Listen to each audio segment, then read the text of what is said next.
What's up, everybody? Welcome to the Pick Six Podcast, CBS Sports Daily NFL Podcast. I'm Will Brinson. I'm your host. If you are watching on YouTube, youtube.com/pick6. It is Wednesday, October 26th, and we are live.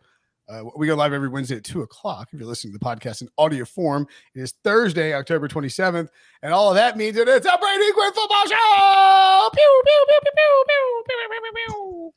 Woo! Where are that, Billy? What's going on? How we doing? We're doing good, man. You got an American Social. Look at you got that rope hat on. Am so hat. Yeah, I actually wore this for you. I was thinking, like, I don't have many rope hats. My buddy Rick Harris at AMSO gave me this. And I was like, all right, I'll represent the rope hat for Brinson, and then American Social for my buddy Rick. How are you representing the Wolfpack or the rope hat for Brinson? Rope hat. Yeah. This is Bro, not. Speaking of the Wolfpack. Speaking of, boy, we stink. Well, look, give Jack Chambers a bit more time. Let him get settled into the position. Let's see what we got. We got a big one this week, baby. Thursday night. Yeah, I guess this is where probably on the podcast I should mention to Billy that I won't be here tomorrow night. Let's just bring Billy in on all this because I feel like Billy over the course of this week so far has had a lot of curveballs thrown at him. I mean, at one point, I think on social media. Billy, do you handle the Pick Six Podcast social media account? Yeah, I do. I do handle it. Billy pops on. There you go. So there you go. So let me ask you this, Billy. When you found out, when I tweeted at the Pick Six Podcast and talk about the matching donations for every Jets win, give me your initial reaction. Were you like, what? Or were you like, wait a second? Because we got to tell people how this all played out. I was confused. I was looking through my email. Hey. I was looking through Slack. I said, when did this? Brady thinks I like ratted out the bit, but I did not. Because remember, we got on before we went live on the podcast. I said, man, can you believe they're going to make us match Billy? And Billy's like, what? And like you could tell, like, he was like, I'm not doing that. Like, I'm not doing that. But CBS does not pay me enough to be able to make $1,000 donations. So full transparency, I put out there that the Pick Six Podcast Twitter account was going to match. And I had an inclination that Billy was running it. So I just wanted to see what his reaction was going to be. And clearly it was one of surprise, maybe a little bit of anger and confusion. And then this led on to Will and I said, okay, let's try to drag this thing out this week. We'll see if we can get Billy on the podcast and then at least give his account. I don't think Billy ever thought he was going to have to match a donation, but I think he definitely was like, if somebody tries to make me match, it's going to get awkward because I'm going to say no. Like, you were definitely on the hook a little bit, like in terms of like. I was definitely going to give that no. That was never going. Yeah. You know what's funny? It's like, have you guys ever been to a charity event where they do a live auction and like there's people going back and forth and like it gets to a point where it gets a little bit awkward, or even for like a trip or something that like, people are like, I don't really want to take that trip. I don't want to do that. And no one's bidding. Like the room's dead silent. I'm always like, oh, this is cringeworthy. Like I absolutely hate that every time. It's like a round of golf in Fort Lauderdale with Brady Quinn. It's like this dead, just brutal silence. Like clearly they've seen my golf game. They've seen me just wild off the tee. I mean, are you what's your handicap?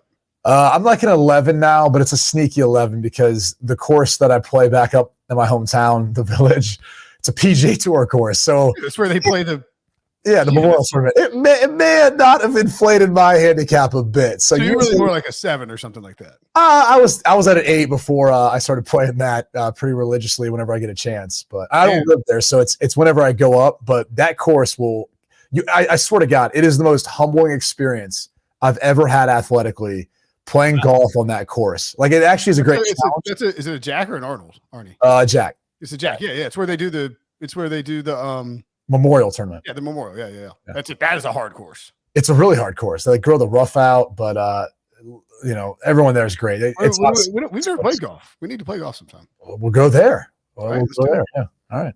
All right, Billy. Neither Brady and I will be on Thursday night. We're going to go play golf in Ohio.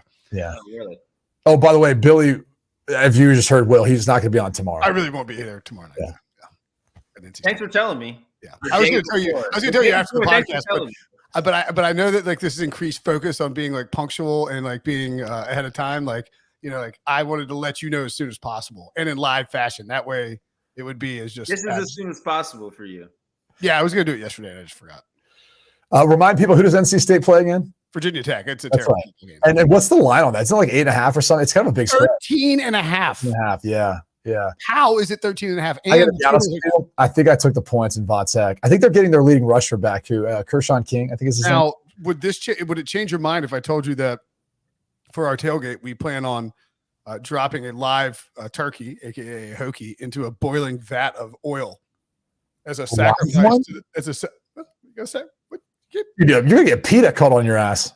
You can't wait. If you're gonna have a sacrifice, you can't just have a cold turkey. Bro, I don't think PETA believes in sacrifices like that. They weren't. We're just simply recreating an Indiana Jones situation. Okay, that's all we're doing. I don't think it works that way. But you put that evil on me. I don't actually think it's a live turkey. But yeah, I hope it's not. That'd be awful to watch. I don't watch anything die like that. I've actually hunted before in my life. I want to look him in the eyes and say, "Beamer ball," right before he goes into the vat of oil. Bye, buddy. Brett flies there now, so I'm not really sure that matters. But that being said, good luck. I did take Vatek in the points. Yeah, I would take the points too. It's insane that NC State would be laying 13.5. We haven't scored more. We scored more than 20 once all year. Even when Devin Leary was playing, it wasn't the greatest year. No, the offense stinks. It's terrible. I'm not going to go that far. That's hyperbole, but I mean, I'm tempted to donate $100 for every. I'm not going to do that. Okay, so let's get to it. I was trying to segue out of NC State by mentioning the donations. The Jets won again. Yeah, they did. They're 3-0 since you promised to donate $1,000. Here's the best part. They were once again they ended up playing a backup quarterback, which they're 5-2 now. How many backups have they actually played and beat? Are 4 of their 5 wins there was a backup that played in the game? So their wins are against the Broncos. Obviously, they had a backup. Yep. They beat the Packers straight up. Yep. Dolphins they beat with the third string. Yeah. Steelers second string technically. I mean, technically second string with the Steelers, second string with the Browns. They lost to Burrow. Yeah, I mean, I think technically every one of their wins has been against someone who. Every one of their wins has been against. No, everyone except Green Bay has been against someone who didn't start the season as the starter. Didn't begin the season as a starter. Besides the Pittsburgh game, Trubisky. Trubisky started that game. That's what. But then he had a fight with Deontay Johnson at halftime. So then Pickett entered the game. Yeah. Yeah. So I mean, every one of their games, every one of their wins, except the Packers game, and I bet the Packers game actually featured Jordan Love throwing passes. Wow. So a backup has played in every single one of their games, I would guess. That's true. Which is, and it's going to be interesting because in this week they played the New England Patriots. And we'll get to that. We'll get to that after. Right, but let's talk about the donation for the Jets. Right. We actually had a podcast listener, Patrick McGlinchey, and Quinn McGlinchey, his daughter, his 6-year-old daughter, is doing a JDRF. One walk in Philadelphia for JDRF.org, which is designed to help junior diabetes. Yeah. Designed to help find a cure. The goal is to find a cure for type 1 diabetes. And thanks to, I got a note from him that said, "Oh my God, I can't believe Brady actually donated." He's a pod listener. He mentioned it. The walk was supposed to actually be, I'm trying to think. You know what happened? This is kind of cool. Just sort of like a karmic thing. The walk was supposed to be before the Jets game in Denver. Okay. But because of the Philadelphia Phillies success, the walk had to be pushed back because you can't basically push back after the World Series. Okay. So in other words, it wouldn't even been an option to donate because the walk would have happened, except all the Philadelphia success. Yeah. Yeah. Now we have the opportunity to donate $1,000, technically 1,010. We're always paying for the processing fees. Yep. Only $10 for this one though. I forget what was the first one. It was like $32. Yeah, City Kitties, City Dogs. I was like, my goodness, that was $30 or something. But I was DMing with Patrick, and he said that like this, I go straight to her team. Like she gets full credit for it. So that's really cool that happens. If you, listener or viewer, have a charity that you are passionate about, that you want to see maybe get some cash. The Jets are bound to win another game at least. I mean, this week. I mean, are they favored this week? The Patriots are like 1 point favorites, 1.5 maybe last I checked. So the only game they were favored was the Denver game versus Brett Rippon. Yeah, and they didn't open as they were 2.5 point dogs, and then they closed as 2.5 point favorites, I think. Once old Wolverine blood bowed out of that one, huh? I have a question about Russell Wilson in a second, but I'm trying to look and see what the line is now on. It was 1.5, I think, the last time I looked at it. I think the Jets were getting 1.5, which is shocking. They're playing New England at home, right? They are playing the Patriots at home. Yes, they are hosting. The line is it? I mean, the one. Yeah, it's -1.5. Right there we go. The one thing I'll admit about this is they've got 5 wins. I thought they'd coming into the season they'd probably have 5 or 6 wins. So I'll say I was wrong about that. I mean, they're already at 5. They're bound to win more than 5 or 6 at this point. But I can't walk back that they wouldn't be favored in the first 9 games because their only game they were actually favored was Denver. They're winning as an underdog. Yeah, and that's okay. Yeah, I saw that Brian Dable. Speaking of what teams that win as an underdog, the Giants. Brian Dable had the blasting Aretha Franklin's "Respect" as the team walked onto the field. It's like, all right, look, you're 6-1. Everyone respects you. You don't need to. This is no one is disrespecting you just because you're 3-point dogs in Seattle. Like Seattle's good too. Yeah. So yeah, very excited about that charity. Jets keep winning. You mentioned the New England Patriots, Mac Jones, Bailey Zappe. I mean, just what the hell is going on with this? And what did you think about how that played out? Because you've been, I can't really think of it. I'm assuming this I've never been in a situation quite like that but been in somewhere. You've been yanked in and out of a lineup, like of a game before, right? I have. I've been benched in a game before, but kind of different than I've been put in as the backup. And so the tough. I'm not trying to Jesus, just let me talk. Okay. I was just curious to get the specific. I was going to go specifically back. Okay, go ahead. My God. So back in 2009, we're on the road in Baltimore.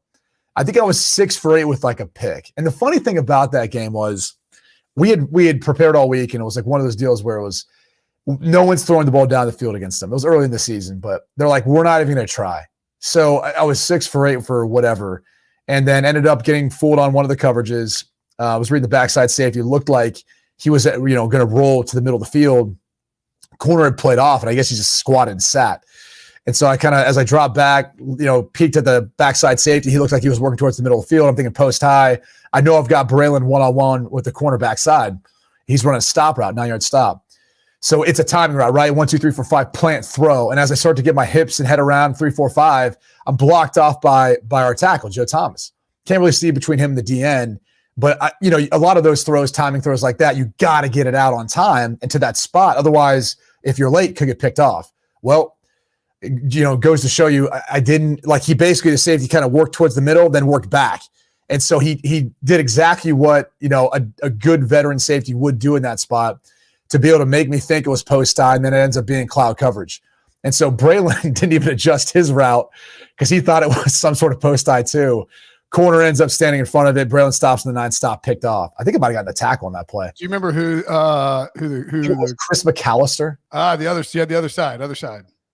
I don't remember them. Dominique Foxworth. Okay.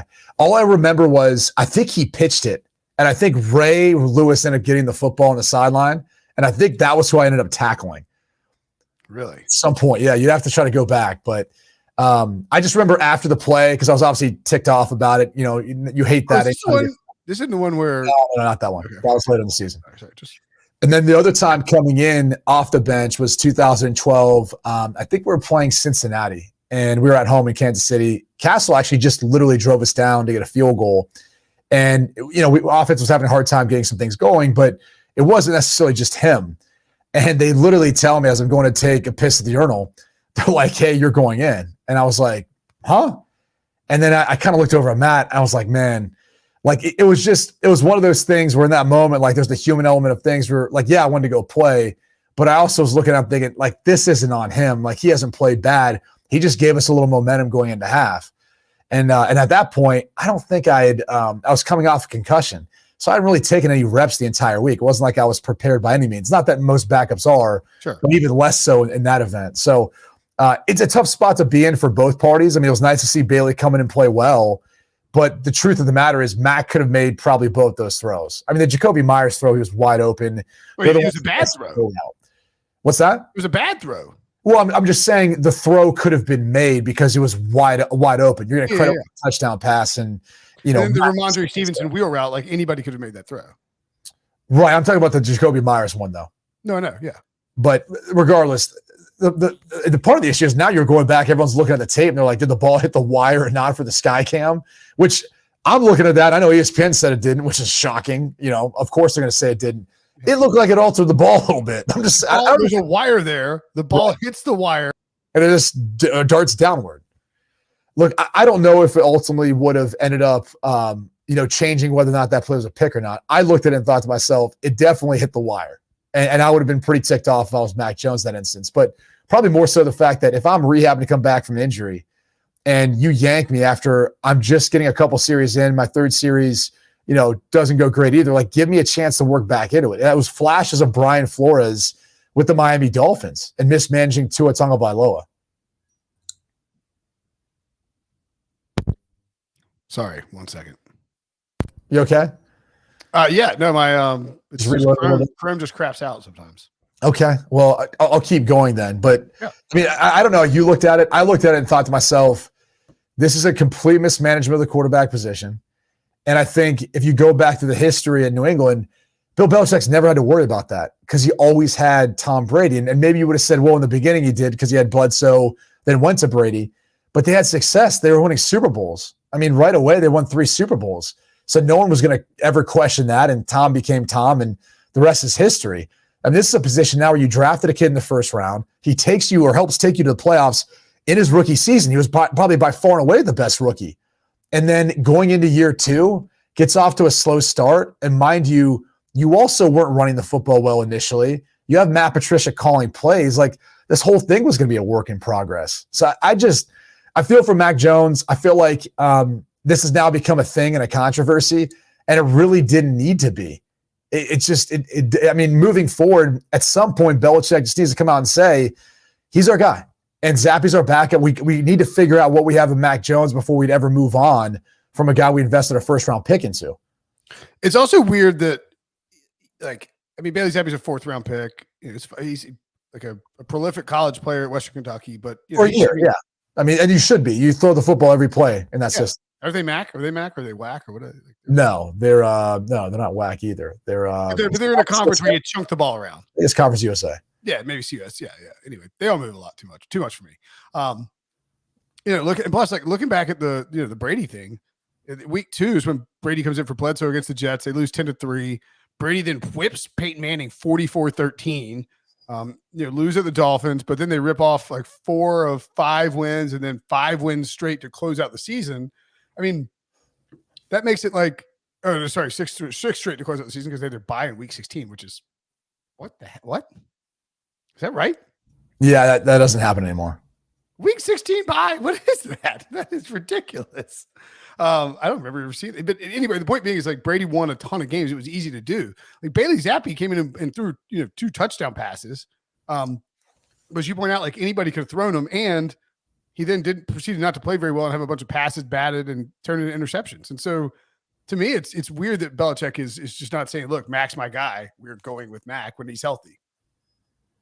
No, I mean, I would hope that's the case. And look, watching him warm up before the game, it didn't look like Mac was healthy. I mean, not that he's the most fleet of foot, but he wasn't moving like he was 100%. You could tell there was something a bit off. So maybe they had him on a pitch count. But the odd thing is you had other players come out and say that they weren't aware of that, and that surprised them. So that kind of, lends me to look back upon all the other New England assistants that I had as head coaches and just say, that's one of those things that I think every head coach that's left New England has struggled with. And in part because, you've constantly got to, feel like you're earning your position. And that's all great. I'm all for that. I was in a quarterback competition when Eric Mangini came in 2009 with the Cleveland Browns, and won that over Derek Anderson. So I have no problem doing that. It's more of the, signal to your locker room and developing that chemistry with your O-line, the guys you're throwing to and everything else. And even though we tend to look at Mac Jones and Bailey Zappe and think they're probably somehow related because they look the exact same, their skill sets are the same, there's differences between the two. I mean, anywhere you go as a backup, they try to get your cadence to sound like the starter. So when you go in, there's not an issue with it. So whatever that mannerism is, you've got to try to have the same voice inflection, all that. Or everyone's trying to follow you and do exactly how you do it if you're the starter. So it's just, there's so many little nuances to it. And I hate the fact that now this becomes a thing because this is a competitive division. I mean, between Miami now that looks great, Now the Tua's back behind center. Obviously, the Jets are 5-2, and we'll see if they're able to sustain that. Right? They're 1-0 in the division. There hasn't been many divisional games, so they got to play each other, and obviously that it starts this week. But there's a lot of football left to be played, and now you have this big distraction kind of hanging over of what looked to be a lot of momentum that was built, not so much from Bailey Zappe, but to me, the defense and that rushing attack that you completely got away from against a Bears team that's been awful against the run this year. Yeah, I agree with you completely. I mean, it's the other thing. There was a rumor that, and I think maybe Tom Curran would say this on the Dan Patrick show, that sort of, and this is the same theory that I had floated like the night of the game, is that basically Mac Jones worked so hard in practice and like was so aggressive. He was like, Bill, I want to play. Like, let me get out there. And Belichick's like, all right, look, I'll let you play. I'll let you start, but you're going to be on the quickest leash possible. He doesn't want him to get hurt and suffer a serious long-term injury. And so when he threw that first interception, it was an excuse to yank him out. He said it wasn't performance-based. It wasn't injury-based. So none of that made sense. It's just such an unforced error by Belichick, because you could just start Bailey Zappe, and if you got a lead and you can run downhill, then you just go win the game. Right. And if you don't, and he's struggling, then maybe you go to Mac. That to me is I don't know. It's just very odd to let Mac force his way out there for just the first. Right. I mean, it goes back on the comment, I think, that, you'd have too with the Miami Dolphins back when they started the kid out of Kansas State. His name's skipping my mind right now, against the Jets. Skylar Thompson. Yeah, Skylar Thompson. So he's healthy enough to start, or excuse me, Teddy Bridgewater's healthy enough to back up, but not start. And then Skylar Thompson gets hurt, and all of a sudden Teddy Bridgewater's right in the game. It's like kind of the same. It's like the opposite thing with Mac Jones. It's like, well, he's healthy enough to play, but he's not healthy enough to be in there the whole game. So they were scared of the backlash if they played Teddy, started Teddy after he'd been like put in concussion protocol, even though he never like once wobbled at all. When he passed the protocol even afterward, right? It was just more of that. He passed it. They put him in the protocol in the game. They're like, oh, he cleared it. And then like after the game, they're like, yeah, he just didn't have a concussion. Just not a thing. Like, Anyway, it seems like now, and the media started, I'm not saying turn on Bill Belichick, but they are getting testy with him, because a lot of the questions they're asking are justified. And it seems like either he doesn't want to talk about it to make it more of a thing, but it's becoming more of a thing, or he doesn't want to admit a mistake. And I think that's the tough thing now, because he's had so much success that like everyone reverts back to, well, he's Bill Belichick. He's won all these Super Bowls. Well, that kind of works, and especially when you are winning, but I don't know, that it doesn't look like the same right now. And I don't know that the media is going to give him a free pass if they don't continue to have success, considering how competitive the division is. He still is able to go like, no, we're not. We just finished the game. We're not going to answer that question. But like people are pressing him more, and he seems he's less able to sort of push on through it, because he has to be questioning himself a little bit too. I mean, right? I'm sure he's questioning everything. Like the first thing I kept thinking was, why are you not running the football? Like, why? What are you doing? Why are you trying to air this thing out? I mean, we can go through the box count and look at some of the looks, but Ramondre Stevenson's been phenomenal this year once they've really featured him as the back. Get him back in there, give him 18, 20 carries, and pound away. Because he's one of those bigger backs that back when I played with Jamal Lewis, Jamal was always better from like his 12th carry on, because he would just wear down defenses. And at the second half of the game, those dudes did not want that heat anymore. Ramondre Stevenson has size and physicality like that. And so I feel like they didn't, obviously they didn't do the quarterbacks any, didn't give them any help. But on top of that, like Matt Patricia kind of flew under the radar with what I thought was kind of a poor game. Oh yeah, real poor. Everyone was talking about the quarterback play. And the Bears had a bunch of third down conversions, fumbled 5 times, recovered all 5. That's kind of lucky, but it's like if you just pound the ball and make Chicago make mistakes, like they allow Chicago to do what they should have done: dictate the tempo, dictate the pace, dictate the style of play. All right, let's take a break. When we come back, veteran quarterbacks, a bunch of them, are struggling. What's the solution? And who's in the biggest trouble? Next. So Tom Brady, Aaron Rodgers, Matt Ryan, Russell Wilson. Two of the 4 traded this offseason. Right. Another one, Tom Brady, previously traded. And Aaron Rodgers thought to be traded. It doesn't end up, just notable that they're in like some new positions. Of those 4, or actually before we get to those 4, I have a question about Russell Wilson specifically. Did you see the stuff today? I did. How do you feel about What was he doing down the aisle? I feel like someone would get in a fight with him if he was doing high knees in the aisle on a plane and I was trying to sleep. I would fight. I don't know. I don't care who it is. I don't care if it's a grandma, a little kid. If I am trying to fly overseas on a plane and you're doing high knees in the aisle for hours, what was it, an 8-hour flight? And they said like 4 of them he was doing high knee. He was working out and stretching for 4 hours of the 8 hours of the plane. Yeah, I mean, so let's say 2 hours. He said that. He not somebody else. He said that. And he's like, I was doing high knees while my teammates were sleeping. One, it's like you come off across as a loser, and 2, you're insulting your teammates. Well, yeah. Well, I'm not going to get into that. I'm just going to say this: I would fight that person if I don't know who he was near when he was doing these high knees. I would have been irate. I mean, he's doing the whole length of the plane, just like just up and down, up and down. I would have lost. People are like, I think that that might be where you lose the locker room as a quarterback. Like if you go there and things don't go well, it's like, well, where did he lose it? That was the high knees. Most people thought it was, all the other stuff. It was the high knees on the airplane. The high knees. I was picturing him like finishing like 15 minutes of high knees, and like he sits down in his seat, presses the call button. Nobody comes. Presses the call button again. Nobody comes. Presses the call button a third time. Finally, this exasperated like stewardess comes back. She's trying to sleep too. Or they get some rest because she's just got her shift. She's like, "Yes, Mr. Wilson. I don't mean to be a bother, madam, but I did notice Jerry Judy's not wearing his seatbelt in row of 13." And she's like, "I'll say something to him." And she's like, "Well, I'll just follow you up there." Like he's just out here narking on everybody on this plane. I mean, because I'm sure it's a wide international plane. I've done it with the Broncos before. But the aisles are that big, right? Well, I mean, they're big, but to your point, like it doesn't matter if you're in a wide body jet that you're flying overseas in. Am I still high, dude? Like stomping. It's a plane. Like the aisles aren't that wide. I mean, right, that's what I'm saying. Like, and you're still in close proximity to people, and it's not like they're soundproof. So it's also like 0.0% chance that he didn't catch somebody's head or like somebody's arm. Like you can't just sit in a plane. You can't just sit in a plane without getting your arm or your head hit. Yeah, I just that I saw and I was like, oh man. It's arguably he's done a lot of weird, terrible, bizarre things, and it's probably the worst. I just don't know how it changed so fast. Yeah, yells out Broncos country, let's ride. Although he didn't say that after the past last. He quit saying it because it's just he realized it.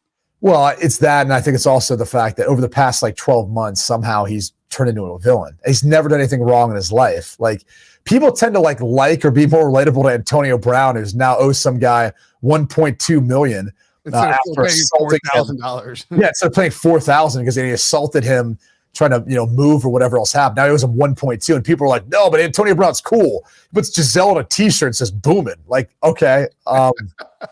It's the oddest thing to me how everyone's villainized Russell Wilson, but he does. But it's not so odd when he starts doing the high knees in the plane. He does bring that kind of stuff onto himself. The Wolverine blood, that he's ready to run. Unlimited. Yeah. I don't know. I wish that you were still playing in the NFL and you would do stuff like this. I would never do stuff like that. I wish you would but I feel like maybe you might be. I guess you're too quiet. You didn't say a whole lot when you were playing, but no. I mean, because that was never me. Like, I would rather try to hopefully let my actions speak louder than my words. So I would like it if you were a current NFL quarterback who's like running his mouth about Russ. Like you're on the Chargers or something. You're like, yeah, I might go do some high knees. Like you're just currently sarcastic Brady Quinn who's like making fun of Russ. Yeah, that would be fun. I don't know. Maybe you would. You might be too tall to do I'd look like a giraffe on a plane doing high knees. I know that much. Like it would not be very pretty if I was doing high knees. I'm gonna do high knees on the next plane I do. I'll just see the high knees and butt kicks. Butt kicks is the other thing. Just absolutely lacing people as you go by, like that foot's flailing out and kicking someone. Elbows, hey, just throwing peanuts as I'm going up and down the aisles. Yeah. Oh my god. Anyway, so Russell Wilson, weirdo. Tom Brady, Aaron Rodgers, Matt Ryan, Russell Wilson. There's a solution for all four. There's a quick solution for all four. Russell, to me, either needs a different offense to play in or time, and I think it will come around at some point. Matt Ryan, that one was the biggest surprise to me. Like that's the biggest conundrum. And I know Sam Ehlinger's looked good in preseason. I loved the kid when he was at Texas. He's a great young man. He reminded me a little bit of Hurts. Like the more he played, the better he got. He's a good quarterback run, design quarterback runs for him. He's tough. He's smart. He can do RPOs. That's more of his style, and he's improved as a pocket passer. But they're going to have to adapt the offense in a big way. And so my thought's kind of threefold with that.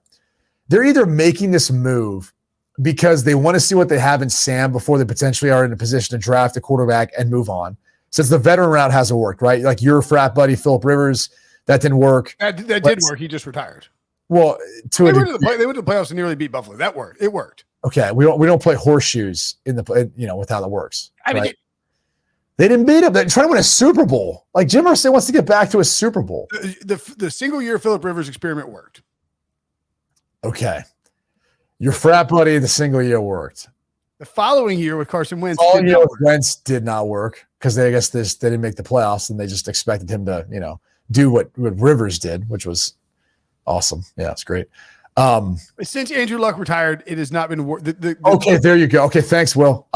So that's the whole point. It's like they've gone the veteran route, hasn't worked out. Now they're trying to go back to saying, let's go find maybe that number 1 overall pick. I mean, it's not, suck for luck. It's Bryce Young, it's CJ Stroud, it's whoever else, Will Levis, whoever else you want to put in that conversation, right? Maybe that's part of the thought here. Like, let's see what we have in Sam before we move on to one of those guys. Or maybe they feel like they need to run that style of offense with Sam in order to be successful because of their offensive line play and some of the other pieces. But I don't know. I mean, Frank Reich has to be feeling some pressure, but it feels more like a Jim Irsay move, which is odd because he's paying Matt Ryan. There's also the factor, I believe Mike Florio pointed this out. I was trying to figure out what in his contract could be an issue because remember Wentz had the playing time incentives that they had to pay for. Excuse me.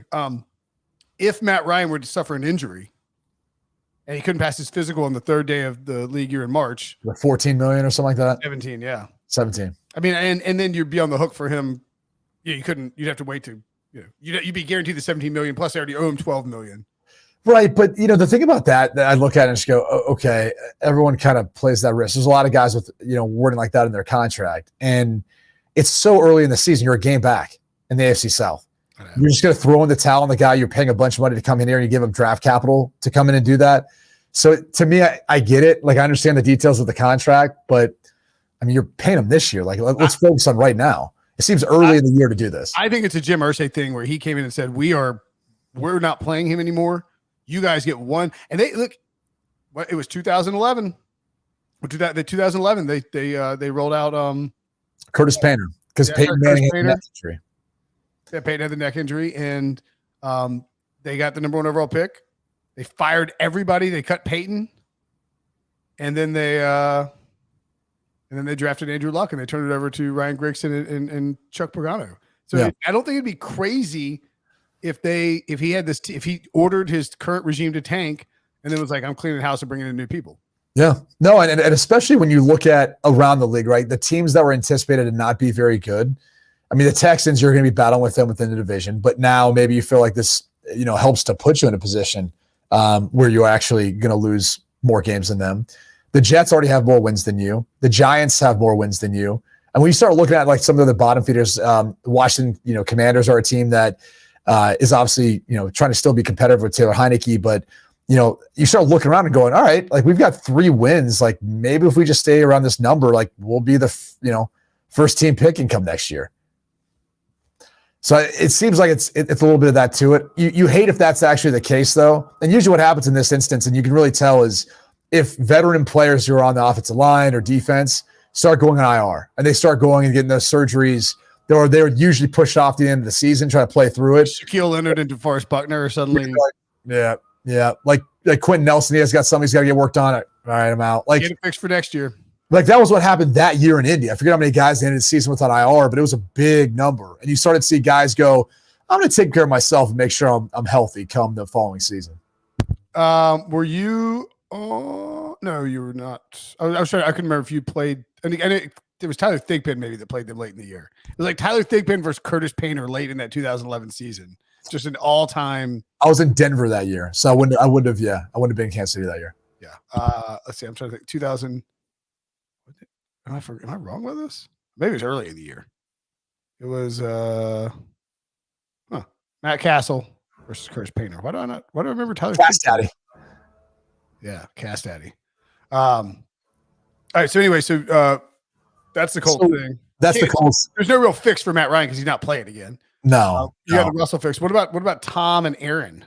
Tom's going to come around. Like I think that's a group that I don't know if it's a byproduct of Aaron's not being there, either on the headset or just as that like figure to keep him accountable to make sure he's a part of things with the team and how that's impacted it. But aside, I mean, I think honestly the fix is like off the field stuff. Like he's looked different this season playing, and it's not like obviously their offensive line's been a little bit banged up. They've gotten healthier though as a wide receiver group, and so you can't really point to that. It's still Leftwich calling the plays, which Bruce Arians gave him all the credit. I think it's the off the field stuff. I think it's the first time he's really truly been impacted by his personal life, which has been private for the most part, outside of glimpses that we see with Giselle.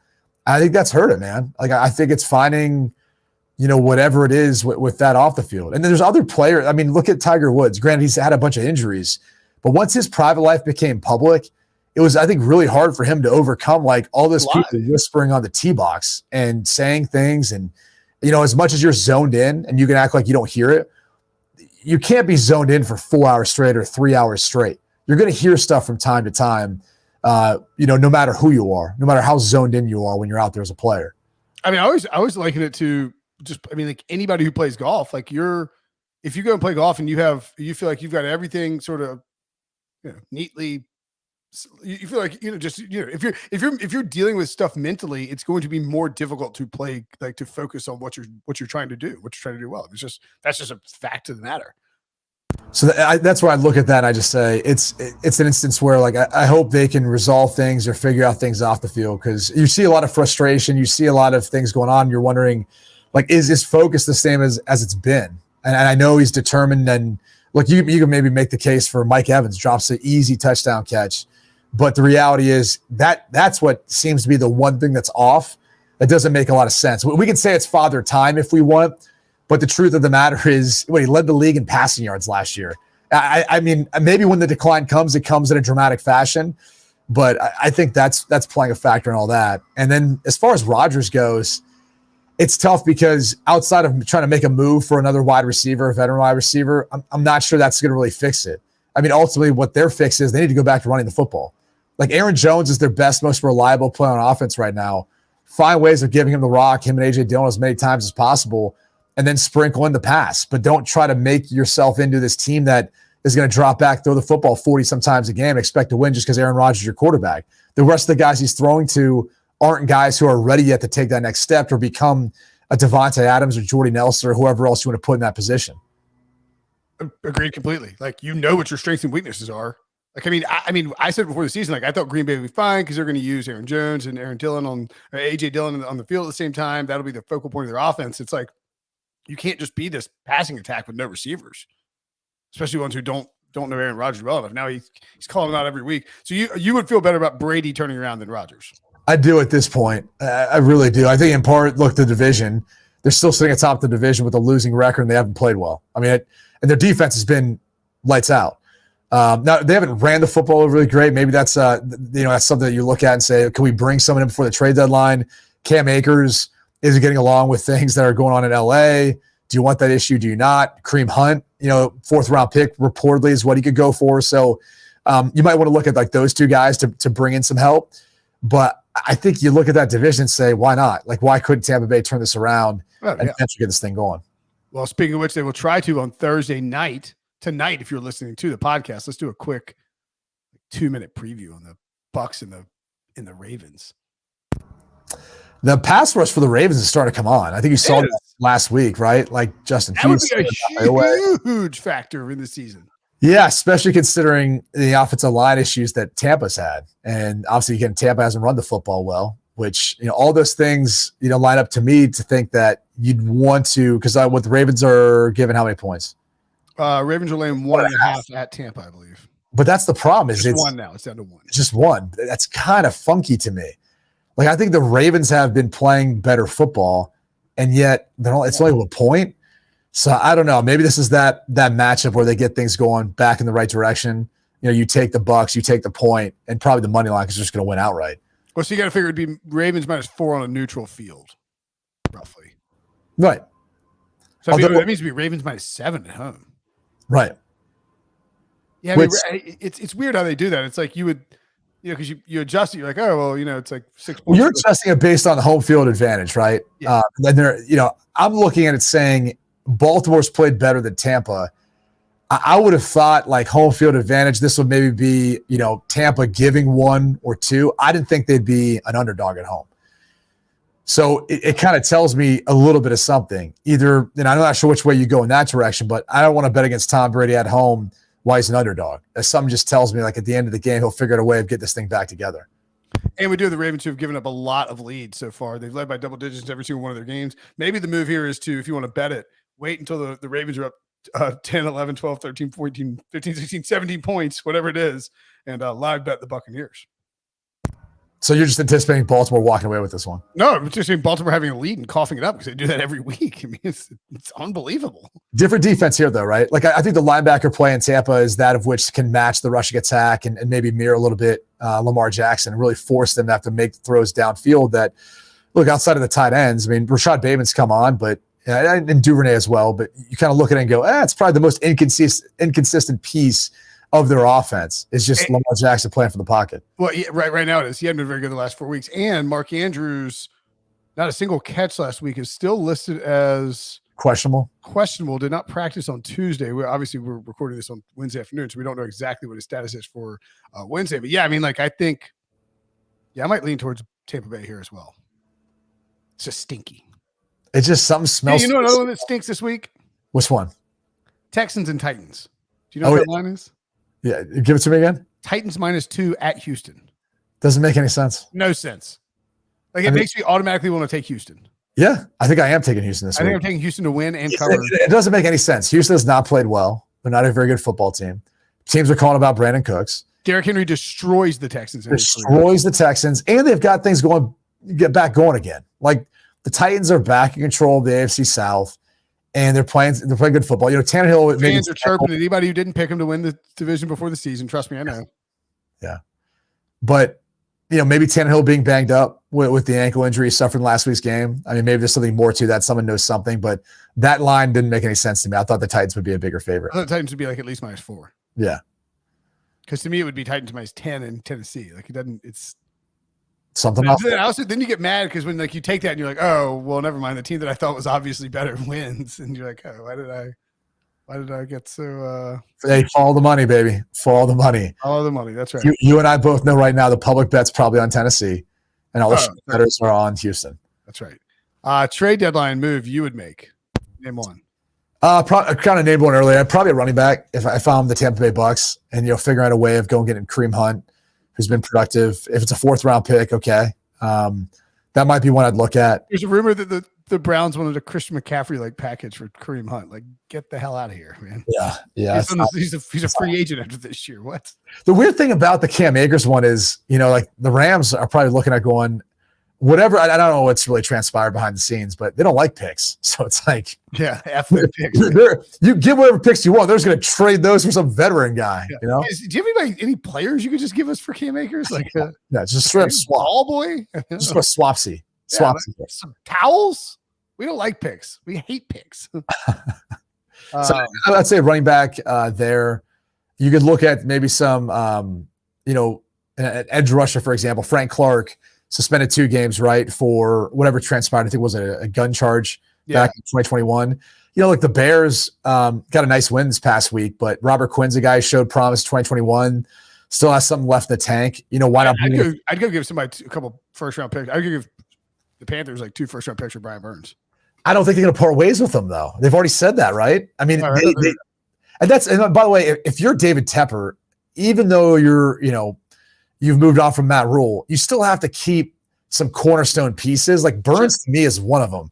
If you move on from that guy, now I feel like all the other guys who are contributing right now in that young defense that's played well are going, maybe I need to get out of here too, because I don't want to hang around for a rebuild. So don't get me wrong. I wouldn't trade Burns I wouldn't trade him if I was Tapper, if I was Scott Fitterer, but just it'd been floated that they haven't been able to come to contract terms with him. So I think that, it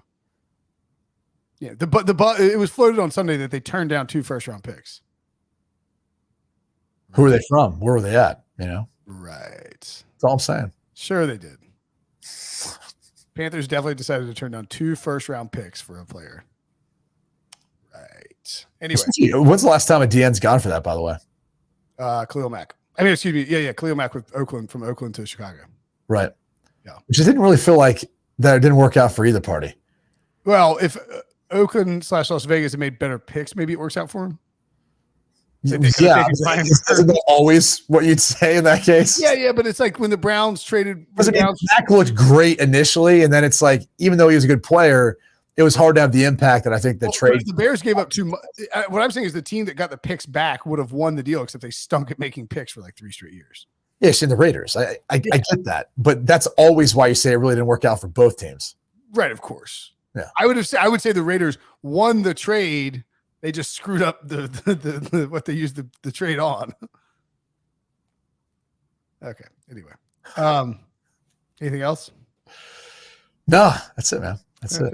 So go have some toughies. Go enjoy Vatech taking on NC State and keeping that game close. That live turkey, that live Hokies going in. Just look out for that backdoor cover. You know what I mean? By the way, nothing worse. Nothing more annoying than Beamer ball. You're like, Beamer ball. It's like, it's just special teams. It's not there anymore. I know that, but I'm saying, like, even back in the day, they were like, that's just Beamer ball at work, man. It's like, it's not Beamer ball. It's just special teams. I just love when Shane Beamer was asked, like, early in the season after he got trounced by Georgia, are they giving up on you? Well, I forget what he said to the guy, or what the guy said. Heck no, Phil, or whatever he said. Heck no, Phil. Now they're ranked in the top 25. They don't deserve to be. Right. They'll probably get beat this week. Maybe we're afraid of sling some heat at the media members. He called out somebody who's like, they're like, said something. He's like, you had us ranked like 6th in the SEC West. Like, what do you think about that now, Bob? Oh yeah.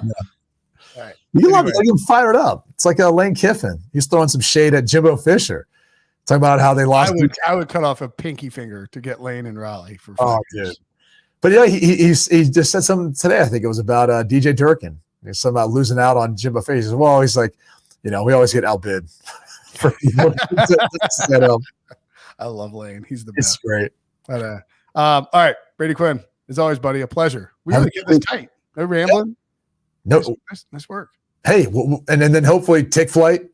# Super Bowl bound New York Jets. More donations to charities. All right. One of these weeks they'll be legitimately favored. Probably not the following week after New England, but maybe after the bye. They get the Bears. They'll be favored against the Bears. That's right. They'll be favored against the plus the Bears rip off a bunch of wins. Right. And then we're going to # legitimate, # take flight, # take flight, # Super Bowl bound. # Robert Saleh. All right. Brady Quinn, is always a pleasure. Thanks, buddy. We'll talk to you soon. See you guys. Don't hang up yet.